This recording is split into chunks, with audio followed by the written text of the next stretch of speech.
Hey, this is Alvin with Trying Success on the Old Fashioned Health Network, Good Health Inside and Out.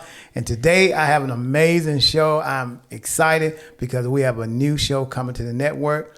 And the name of the show is going to be called Industry Universe. You're never going to guess what that is, what the connection is with the industry and the universe. You all may be thinking music, but you may be surprised at something else.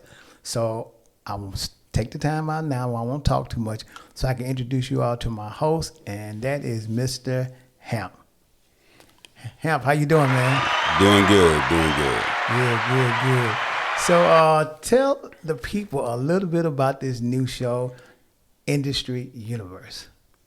Well, Industry Universe is basically wanting to go behind the curtains of the real estate industry, right? So everyone knows about flipping houses and wholesaling houses and, building a house on the ground and selling it. That's typically what you hear from the gurus, It's a lot of good information, made a lot of people great careers. But I wanted to make sure that everyone knew that that's just the tip of the iceberg. There's a whole counterculture, and I won't even say counterculture. There's a whole nother support system behind those general terms. Right. And you'll be surprised that it can go all the way to Wall Street, down to Main Street, over to construction, back over to mortgage notes, back over to insurance. And you just be amazed of the universe of professionals and careers that it takes to make one deal. So what I hear you saying is you're going to connect the dots for us. I'm going to connect the dots. Okay, so now why did you come up with industry? Industry, like some people think in music, entertainment.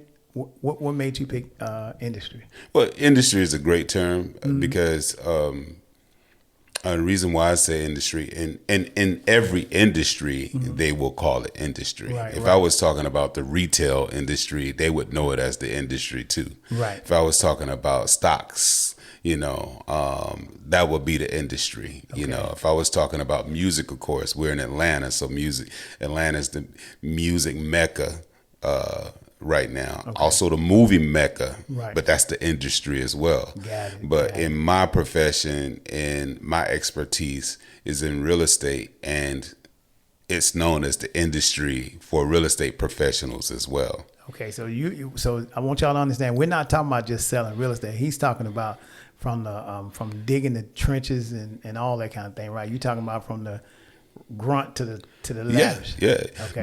Before I'm talking about everything that makes a deal. So I can be talking about a house, or I can be talking about a city block. I can be talking about one bank, or I can be talking about the companies on Wall Street that control the banks. Wow. And the reason why we chose Universe, because they all connect together. Okay. And it's broad. Okay. It is broad. Yeah. So what I like about it, seems like it's going to be quite interesting. It's one thing just to buy a house, but to know I'm going to get a chance to learn about what's the importance of getting the house right based on the code, or what is it about. I'm always thinking about, when you talk about a house, the foundation, like you use the cement and all that kind of stuff. It's more to just sign your name on the mortgage, because I'm imagining your show would teach me that you can buy a bad house, and even though it look good. Right. Oh, yeah, absolutely. Absolutely. See it all the time. But you can turn it around too as well. So that's the beauty. If you want to throw some money at it and throw some resources at it, I should say that, because resources can be about more than money. Okay. But if I throw resources at a bad house, I can make it a good house. I can also have a good house that can go bad. And one of the things you said, foundation. There's issues with foundations right now because of all the rain we've been having. We've had one of the wettest summers I've seen, and so there's issues with putting foundations down, right now. So these are the things, like you said, that I see on an everyday basis, that a person that goes in and buy a house, perhaps it may be a little bit curious about what went into the biggest purchase of their life. They might be a little bit interested in how does this happen? Okay. You know, I could go from good to bad, or from worse to good. yeah, that. But also just like, I want to take you from, if you got like your phone, when you press the little green button, you call. Right. You don't know why or how. Oh. What I'm saying is, I'm going to show you the mechanisms behind that call using that analogy, right? Okay. So you got the house and you want to know, why is this a sound house? Why is it a good house? Why is it a solid investment? Right. Why it will appreciate. I'll show you the mechanisms behind all of those titles. Wow. So now we're not just talking about residential. You're talking about commercial as well, right? Yep, commercial as well. Banking, Okay. insurance, legal, construction. So is this all the stuff you learned from being being a builder and being a real estate agent? It seems like to me, if you're a builder, which is what you are, right? Yes. It's a broader situation than just being a real estate agent. Absolutely, and curious professionals like myself, they'll ask questions that are not directly related to their field. Okay. So if I'm a realtor, me knowing the difference between a good foundation, poor, okay, right, setup. I'm talking grassroots, putting the foundation in, watching the concrete going in, knowing what kind of mix to put in the concrete, knowing if I need fiber or if I need mesh, knowing about the footings. You could have a real estate agent who's curious about that. Okay. Because at some point, he's going to recommend that foundation. It'll be a house, but he's going to recommend that foundation for someone to buy. So a curious realtor might say to myself, I want to make sure that I'm putting my client in a sound position. I know that general contractor hired a subcontractor, hired a reputable concrete company to come in and make sure that foundation is tight. Okay. And he can take that any other place. He can ask those same questions about the attorney process, the same question about the mortgage process, and then the secondary market, which most people don't even know about, the secondary market of a loan too as well. Okay. So those are the type of things that's really fun for me to connect the dots and to educate individuals about. Right. And in educating, I educate myself. So you know what I like about this is I'm thinking if somebody is listening to your show and they're a real estate agent and they start taking on the tips that you're just giving out now, I'd be looking for a real estate agent that's listening to Industry Universe, because I know that real estate agent is going to sell me a good piece of property. You know what I'm saying? I'm not going to get just any old thing versus a real estate agent that's going out trying to get their commission. And then they hold your hands. I made sure the closing was great. But what do you know about the foundation of the house? Did you know it was in a flood zone? I know those some of the things they need to know, but they may not know until they start listening to your show the things. To me, you making better real estate agents out there and better loan officers, because you know, like the beginning to the end, exactly what to look for. And this is like secrets that I don't know if anybody would want to share. Why you sharing them? What was like secrets that are well known, right? Is like they're well known by someone. Okay. Right. It's just, you got a lot of people, and no disrespect to any of those professions, but you work in a silo. And sometimes it's best to work in a silo so you can focus on your job and get your job right. But if I am a realtor, to use that example that you're using, if I'm a realtor, I want to make sure, like I'm thinking about this house as though, like, I got to make a commission. The commission is what pays for the party. That's the whole, I know you want to sell someone a good house and you want them to be a repeat customer and you want to, all of the altruistic things that you can think of. Right. But at the end of the day, you have to make money in order to keep going in that profession. Right. So I understand, being in a silo and just stay in your lane. Right. But the more you know about the construction process as a realtor, the lending process as a realtor, things that affect the value, like the appraisals, okay, the inspections. The more you know about those other professions, the better you can educate your client, right? Man. So now your client is educated, and they're getting a better product. And I tend to think that an educated client is an easier client. Right.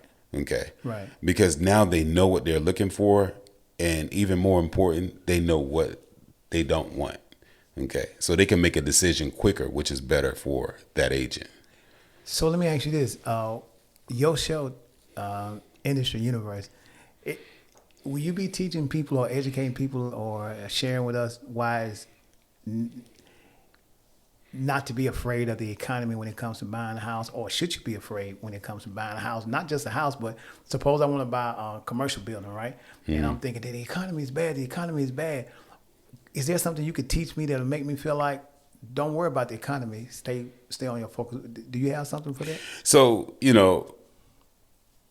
fear comes from lack of understanding. So I would say the way to combat fear is to understand the process. Okay. So if you're an educated person and you understand the market that you want to be in, you don't have fear, because you're going to be operating from practical standpoint. You're not going to be operating from emotions. You're not going to be operating from cliches. So a cliche would say the market is bad, interest rates are high, don't buy the property. But most investors that are my age, okay, have seen a few seasons, and there are opportunities in the industry to make money regardless of where the interest rates are. Okay. Man, your show gonna be so good. I can't wait to get started. So let me ask you this: What about? Okay, so we talked about the real estate piece. We talked about the lending piece of the industry universe. But what about the credit piece? Yeah, it's great. So you see this, why I called it the universe. Yeah, right? because now it's connected. So it's like the credit portion of it. So that's huge. You see a lot of credit repair companies out there today, and credit is one of those things where I used to have this saying where I would ask an investor if they had money, they can buy a house. If they had credit, they can buy a house. But can you buy a house with no money and no credit? Yeah, you still can buy a house. Okay. So understanding credit, or invest in real estate, let's say that. Okay. Understanding credit is huge. For a long time,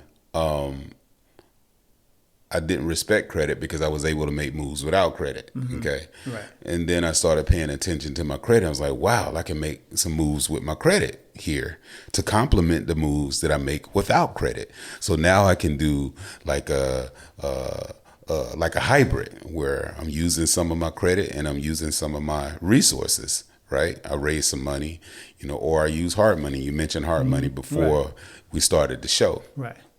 So yeah, going into credit and being educated about credit is imperative. But the biggest thing now that I see hindering individuals from taking opportunities is they worship their credit. I know, man. You know what? I don't mean to cut you out. Man, let me tell you. I have said it is more 800 credit scores in the ground than it is. You took that 800 credit score right on to the grave with you. What did you do with it? I had great credit when I left. We're going to put that in your obituary. Yeah. Great credit. Yeah. But right. Well, that's amazing you said that, because the same thing, I had a gentleman. So credit is one. But you have these investments. If you have a contingency plan, or what do you call it when you leave an inheritance to your family? What they call it, generational wealth. Generational wealth. So you got a generational wealth plan. Okay. And you're going to leave some property to your family. Right. I don't have a problem with that. But I've seen a lot of people that have resources, and they don't know what to do with them. They don't educate themselves with them. So I don't think this is a wrong thing if you don't know what to do, but you hold on to it and it doesn't do you any good. So I had a client that had some property, and he was told that it was going to be redeveloped and the prices were going to go way up. It's an older gentleman, and he didn't live long enough to see that happen. Wow. We had an offer to buy the property from him, and he wanted a little too much because of that idea, right? Then he died, and his wife, who was older, called me and says the same thing. I would love for you if you want to buy this property, but you know they're going to develop this property, and I need X amount of money for this property. Okay, there's some things I want to do in my life right now. And I said, well, your husband was kind of saying the same thing. Nice guy, too. Right. Okay, your husband was saying the same thing. And she stuck to the story. She passed. Okay. He said he had some things he wanted to do with the money, but he didn't sell because he was holding on until he can get the right number. And then she did the same thing. And now she passed, and his daughter has now contacted us. She's saying the same thing. And I said to her, your mother and your father held on. They both needed the money, but they didn't. Don't make the same mistake, right? So just like your credit, using your credit in order to make moves, that's what it's there for, right? When you got other resources like property, land,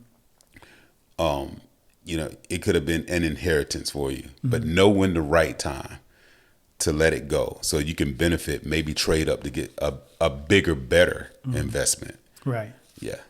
So, man, look, y'all heard me say this already like 2-3 times, but he's already broken down 3 things that make me want to listen to this show. And every time your show comes on, you're going to have a different topic that you'll be covering, right? So I'm assuming one day on Industry, we may be specifically talking about bad structures. And is that the way your show going to roll? Yeah, so the way that I envision the show is we'll get an opportunity to talk to industry professionals. Okay. In different segments. Like we might just do a construction segment. Okay. In that construction segment, we might just do a foundation, show. Okay. Just talking about foundation.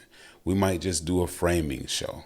We might just do a show that talks about the type of roofing. Okay. You got 3-tab roof, you got ceramic roof, you got architectural shingles. How many different types of roofs are there? Now we're talking about residential on. Residential. So I can name a few. It's probably more, but you got 3-tab, which is probably the cheapest. Well, you got roll roofing, and nobody would use that because it's cheaper. You take like a tar paper and you roll it out, and it got some granular surfaces on it.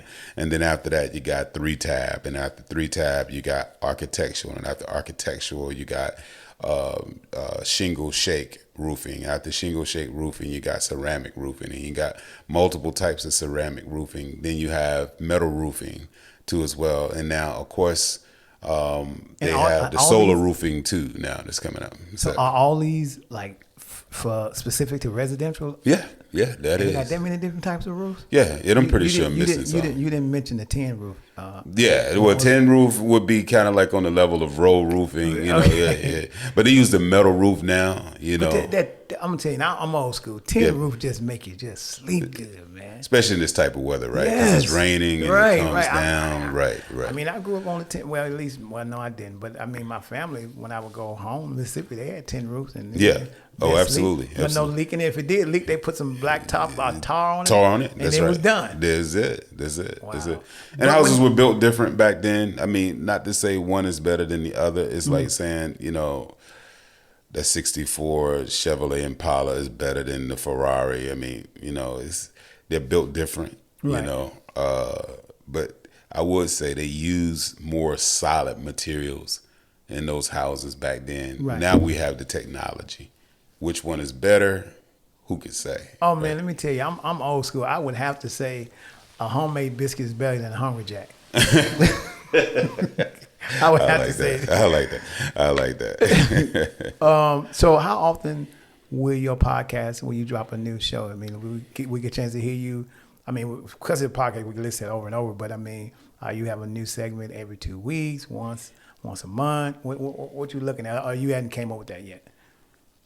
We're gonna let the audience guide the demand. Right now, I'm thinking once a month. Okay. You know, I'm thinking once a month, and I'm thinking maybe a long form type of scenario. Okay. Because I want to be able to give the audience a good variety of information. Okay. Right. Okay. In a lot of these subjects, you know, if I brought on any one of the professionals that I have in my head that would love to come on the show, they're so passionate about what they do, and they would love to come on and teach. Again, it makes for a better client, because the thing about it is, you know, the economy needs us to keep currency moving. Yes. So if you're a radio guy, you don't need to be out there building a house. Right. Your time is spent on air. On the air. Right. So if you're solid with me and you know that that's what I do, then you hire me to do that. Okay. Right. And I go out there and do a good job. Okay. Right. But it still makes it easier for us to deal with each other, because now you understand all the nuances. Right. That I have to deal with in building and renovating a house. Right. Bringing that to market. You understand that. Yeah, and then I can appreciate the time better, because, you know, people are impatient. Like, how long is it going to take you to finish my house? And why is it taking so long? I know some of that is education. You know what I'm saying? Yeah. So that's huge too, because timing is everything. And it's not rocket science. This stuff is not really hard. I mean, I can train pretty much anyone to build a house. Knowing how to recover from mistakes is a whole nother thing. That's experience, right? And that just takes being out there in it. But to your point, though, understanding, like, I have to move in a certain way. Timing is everything. There's guys that are waiting on one part to get done so they can get in to get their part, and they don't have forever to wait. So if I'm waiting on a payment, and this is huge with clients, because they don't understand the nuance of the timing. So if I say I need a payment Tuesday at 2, no later than Tuesday at 2, and you say, well, I can have it to you by Friday. Well, Tuesday at 2 o'clock, I had another guy that was coming in behind this guy, right? That I needed to make sure that his work was done. And if you wait till Friday, I have no idea when I'm going to be able to bring that next guy in. I have no idea. And so now I've just delayed you. Ain't no telling how long. No telling how long. Because now either I got to go find someone else, or I got to wait on that guy to circle back around. And so let me ask you something. So if someone delays a payment, let's just say the electrical piece you're talking about. Right? Yeah. And I say, hey man, listen, I can't have the rest of that part of the fee structure set until Friday. So in my mind, I'm thinking now that you will not only have to go find somebody, but they got to fit in the budget that I've been giving you to. Yes, absolutely. And that's another. And then that means, like, to me, the quality, the budget, all of that. Okay. It's almost like I didn't pay you enough. He's like, well, see, now you just made me have to go back out and do. All this is already in place. Yeah. And now because of my delay, I've caused you more time. Time is money. Yes, absolutely. And then, so you're off the job site that you've held. Actually, you're holding part of the site work up. Yes, absolutely. And the client understanding that is huge. That is huge, because I've made the mistake myself as a client, because you just don't see it's a couple days in your mind. So, in your mind is a couple days. You said Tuesday, Hamp. I'm telling you Friday. And now you're delayed a couple weeks. Why? Because in your mind, you're thinking I've delayed you 3 days. It should only be a 3-day delay. Right. But no, it's not like that. Now that guy that I have on the contract to come in is delayed. It delays my inspections. It delays the draw payments. It delays, and then don't let rain or something like that happen in between that time. Yeah. And now I'm mad with you. It took him so long to finish my house. You didn't make that $50 payment on Tuesday like you were supposed to. You're supposed to, You know right? what I'm saying? And Yes, I think what maybe wow, that's yeah. So are you saying, or is it possible that they need, before buying a house, getting a house built, there's an orientation that a client needs to go through to say, okay. I've been thinking about that for years. I've really been thinking about that for years. If I can get someone to commit to going through a client orientation, it would help them tremendously. It would help us tremendously, you know. Well, you know what would make me do it? You say, okay, listen, your house is going to cost you $50,000, but I'll give you $500 of that back, but you have to go through an orientation to get it. It's kind of like NACA. Remember they make you go through all these things. So you say, I'll give you $500 of your money back, or $250, but you, in order to get this discount, you have to go through orientation. Yes. I bet you they're going to go. Oh, yeah. People like to save money. They like to save money. Yeah, they like to save. That will make, because it's going to help you, and it's going to help me. He's right. And I'll be like, man, am I really ready to buy this house yet? Because like, now I can see why I could be a problem. And then you make me sign off on all this stuff when I finish the orientation. Like, okay, now listen, hey, you understood if you delayed that. And is there any other thing other than money that could make me delay your project? Well, of course, you as a client, decisions. So meaning if I say I want the tile to be this color, and then I go, and then the wife's like, yeah, you know what, we're not getting that color. Yeah. But I got to go tell Mr. Hamp that I'm not ready. I'm not ready. And again, that guy is ready Tuesday at 2 to get started on that work. Yeah, and then you don't get my decision until Friday. He's done. He's gone. He's in the wind. He's doing something else. I'm looking for that orientation. I'm really, I'm betting on you for this orientation. That's man. Right. That is deep. Yeah, that's good. So I wanted to ask you about one other thing, because I don't want to take all the secret, all of the. Yeah, no, this is good. So much good stuff. Okay, so let me ask you about. You hear a lot about underwriting, and as I'm thinking now, you mentioned about connecting the dot. There's underwriting when you come to any type of financial transaction, be it a car or anything like that, a house. There's an underwriter that's for those two markets specifically that I could think about. So how important is it that you get the right underwriter? Because, everybody that go to work every day may not feel like working. Well, that wouldn't be determined by you. They're not paid by commission. They're paid a salary. And in traditional financing, you'll never get to talk to an underwriter. Okay. I will never get to talk to an underwriter. And as a professional that's been in this industry for a number of years. Okay. Right? He said seasoned earlier. We almost got it. We almost got it. But almost got it. So a number of years. I think I may know maybe 3 underwriters from all the networking, from all the meetups, from all the resources that I have, people wise. Right. I may have met, and I can name only one. Okay, the back office and the secondary market is really a whole nother planet in this universe. It's a whole nother star. So they're going to look at your criteria. We're familiar with the credit, the income, the time on your job. Okay, those are like the guidelines. Right. They come in what they call a matrix, and the matrix would imagine a spreadsheet, and it has all of that. So for a 700 credit score, with making this much income, you might get this interest rate. Okay, that's a matrix, right? And that guideline is determined by the secondary market. They give you the guidelines based on the secondary market's interest in buying that note.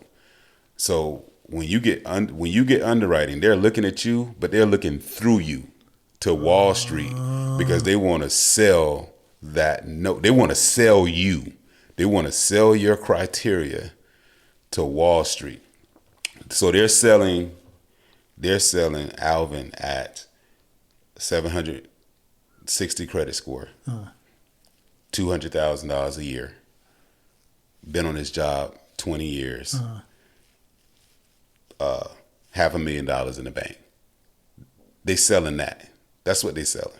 Okay, that's why they have the guidelines, because as soon as that loan closed, imagine a shoot, vegetable shoot or something, and you send in, the sweet delicious fruit goes down, and all the other sweet delicious fruit goes down. They compile it together and they sell it on Wall Street. Okay, they sell a package of what they would call notes on Wall Street. So the person that you will never hear, but you're the closest to, right, is the underwriter. The closest you'll ever get to the underwriter is probably your loan officer and your processor. You'll never. Wow. You might hear them say what the underwriter's asking for, right? But you won't. You won't talk to an underwriter. Okay, y'all. I'm telling you. So I got a plethora of questions. I got another one. Yeah, let's shoot at it. We can edit them out. Okay. Okay. I want them to hear something. I'm not gonna. We're not gonna get them the whole show. Okay, Tonight, gotcha. but let me ask you this. What is it? What is it that people think in their head? The builder making all this money off of me. Can you clear that mystery up? Are they really see? So if you build me a house, say, okay, I was gonna cost your house, gonna cost you $850,000. Okay, cool. And then I'm the client thinking, he really making a lot of money off of me. That's not true, is it? Well, yes and no. So the thing about it is, we have to change our mindset. Okay. About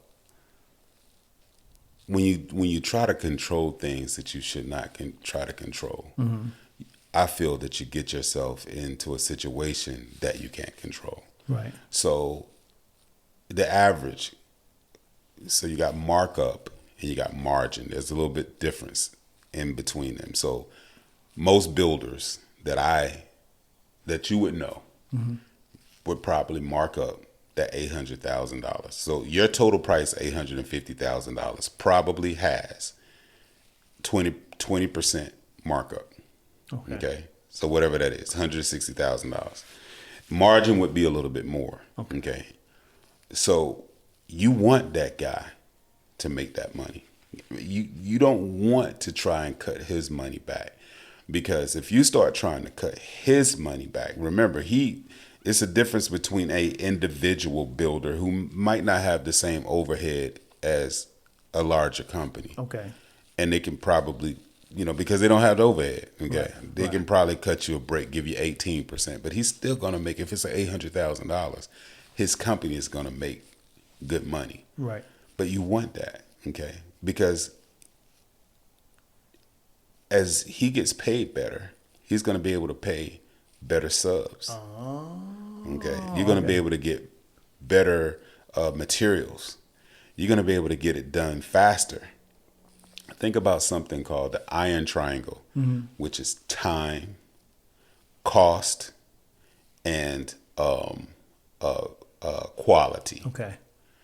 So if you want it fast, well, the quality is going to suffer, and the time and the cost is going to suffer. Right. If you want it cheap, then those other two is going to suffer. Okay. Right? Right. So if you want the top of the iron triangle, which you want a balance of good quality, done efficiently and timely, and good cost, then you're going to be at the upper threshold, and you want to be able to do that. Okay, but you got to think about it. It's fair. We have to change our mindset on. Right.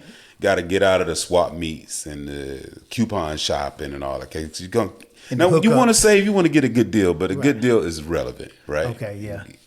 So then what I understand is that now what I should be looking for is not so much that my builder is making 20% somewhere along there. Yeah. I need to more or less look for a good builder with morals and yes, ethics absolutely, and stuff yes, like that, yes, as opposed to looking for the money. Yeah, well, that's morals and things are always left up to the individual. Somebody's morals may be defined differently as the next person's, but you do want somebody who has a proven track record. Okay. Or even if it's somebody new, they don't have a proven track record, but you got some way to verify that person has the resources, right, to bring your dream to fruition. Okay, you want to be able to verify that, but you also don't let it be about the cost. Let it be about the value. Like that. Okay, not the cost. Right. and be okay. That's why, I want to say something that's racial, but I want to leave that out. But we got to be okay with us being worth it. Okay? Because honestly, you'll go to another company and all the companies are, I doubt you'll be able to find many people that are going less than a 20% markup. Okay? There's not many. Okay?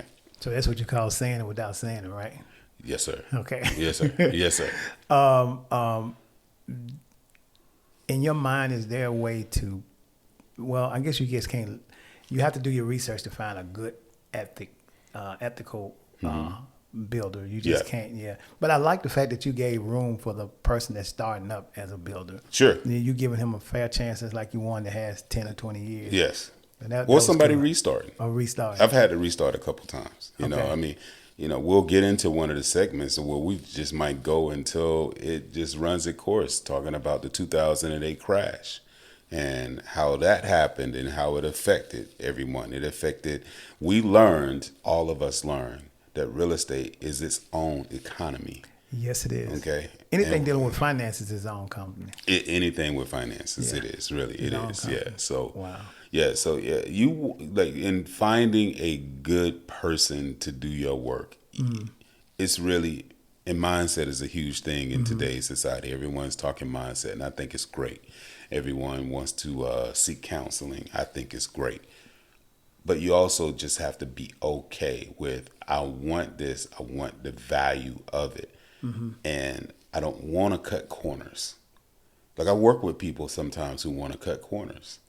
And that's not good for your business, though. It's not good for my business, but it's horrible for their business, right? So you think about, and I've learned this the hard way, and that's the reason why I speak confidently about it. I've learned it the hard way that cheap is expensive.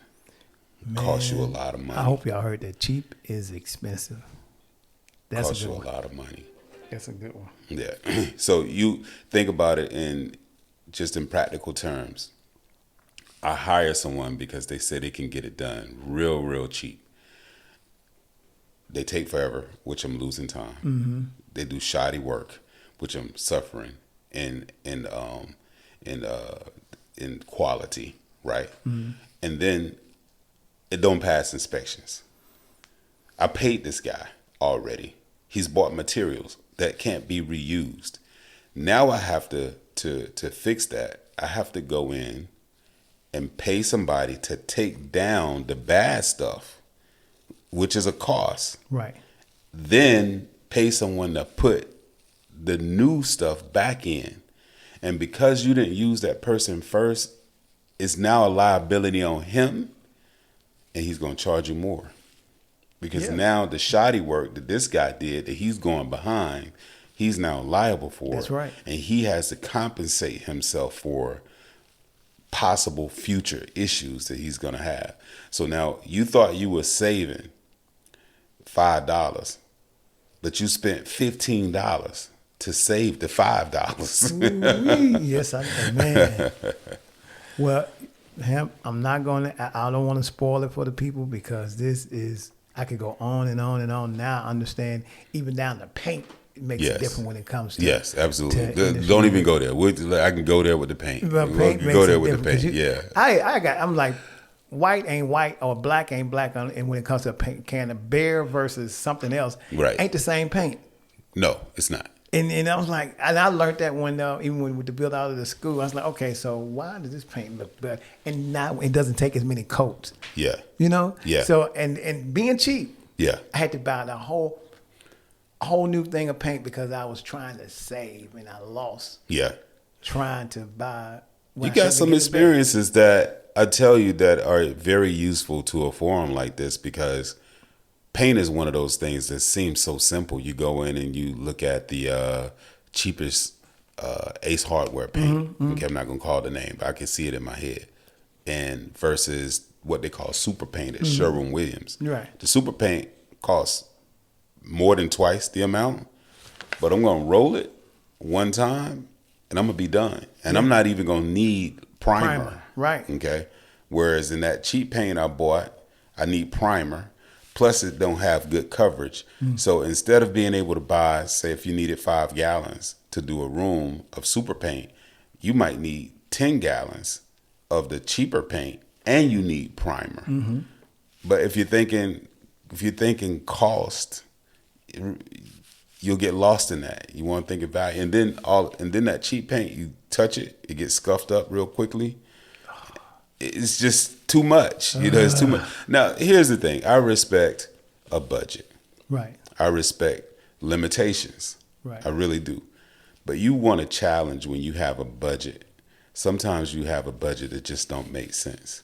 So you're asking to get something done that if someone tried to do it at that budget, it's not going to be worth it. It's not going to give you long-term value. You're probably not going to like it either, right? And you're going to want to do it again. So if your budget is too low, you need to question your budget. Yeah, I like to think of it as I've learned over a period of time, a quality budget, meaning you want a 5-bedroom house, get you a 2-bedroom solid, great quality. Yeah, as opposed to the 5 that you're just trying to save and look. No, yeah, right. And the resale value would be better. As opposed to you getting something that's cheap for 5. Listen, I appreciate you. And what's the name of your show again? Industry Universe. Industry Universe, hosted by Mr. Hamp. Hey man, do you have a website or something that people can go to see? Yeah, so the website is Atyp Llc. Atyp.com. Right. Okay. Atypllc.com. And that is our design build company, development company. We build houses from ground up. We do mostly residential, but lately we've been doing a lot of commercial too as well. Okay. And we love to work with the insurance industry. We specialize in higher end homes. Okay. But we gotta take care of people. So if someone comes in and they wanted to build a house, it's $300,000. We'll build them a house for $300,000. But we do specialize in higher end products. Okay, man. Thank you so much for being on the show. I look forward to hearing your podcast, Industry Universe. Man, y'all need to check this out. Thank you so much, and I appreciate you. Have a great day. Thank you, Alvin.